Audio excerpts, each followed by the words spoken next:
राज मलिक पे पीएसए लगा है, ये डेमोक्रेसी का कत्ल है। क्योंकि अगर उसने कुछ किया था तो हम एक एफआईआर भी लगा सकते थे और डिप्टी कमिश्नर डोडा को भी समझना चाहिए था और उसको इतना जल्दी रिएक्ट नहीं करना चाहिए था। और पीएसए की मुझे ज़रूरत नहीं लगती कि भाई पीएसए तभी लगता है जो आदमी समाज के लिए, सोसाइटी के लिए खतरा हो। मिराज मलिक एक इलेक्टेड ऑनरेबल एमएलए थे और वो इलेक्शन जीत के आए थे, डोडा के लोगों ने जिता के भेजा है और जिस आदमी को जिता के भेजा गया हो वो आदमी कभी समाज के लिए खतरा नहीं हो सकता। और यही हिंदुस्तान की खूबसूरती है और हिंदुस्तान के आइन की खूबसूरती है कि आपको बोलने का हक है। लेकिन जहाँ तक बदतमीजी का ताल्लुक है, अगर आप कहते हैं, मैं भी मानता हूँ कुछ शब्द उनके वर्ड कुछ थे ऐसे जो लगते हैं हम सबको, आपको भी लगे होंगे कि गलत हैं। बट मैं एक चीज़ आपको पूछना चाहता हूँ बीजेपी के लोगों से कि आप बड़ी खुशियाँ मना रहे हैं कि पीएसए लगा है राज मलिक पे, तो एक बात याद रखना, आज दिन उधर है, कल दिन इधर भी आएगा।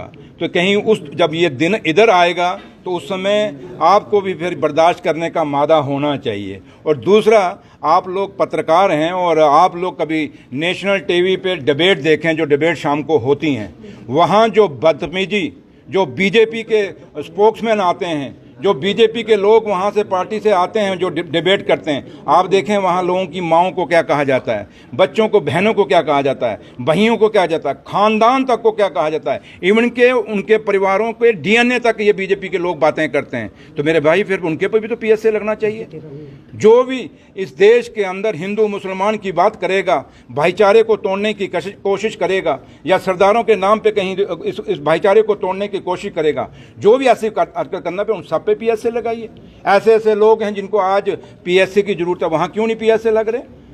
इसलिए ये सवाल बहुत बड़ा है और ये पीएसए नहीं है महाराज मलिक पे, बल्कि ये हिंदुस्तान की डेमोक्रेसी के ऊपर पीएसए लगा है। लेकिन अभी भी मौका है, सरकार जम्मू कश्मीर, एलजी सरकार, क्योंकि पुलिस उनके अंडर है, ये डीसी उनके अंडर है एलजी साहब के, एलजी साहब को गौर करना चाहिए और सोचना चाहिए।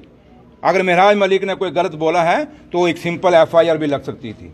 पीएसए जितना बड़ा स्टेप लेने की जरूरत नहीं थी और रातों रात उसको भद्रवा से लेके फिर कठुआ तक आप लेके आए। ये कौन सा, वो क्या क्रिमिनल है? क्या वो देशद्रोही है? क्या उसने कोई कत्ल किया है?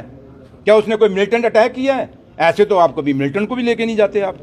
तो इसलिए ये बहुत बड़े सवाल हैं जो हमारी जम्मू कश्मीर की डेमोक्रेसी, जो सरकार आज चल रही है, उस सरकार को जो आप लोगों को समझना चाहिए। जो लोग कहते हैं कि उमर अब्दुल्ला सरकार क्या कर रही है, क्या काम कर रही है, उन लोगों को आप भी समझाएं और वो लोग भी आप यहाँ से समझें कि उमर अब्दुल्ला सरकार यहीं से सोच लीजिए कितनी मुसीबतों से निकल रही है, कितना हालात यहाँ पे हैं कि एक एमएलए को शरेआम दिन दिहाड़े पीएसए लगा के जेल में डाल दिया गया।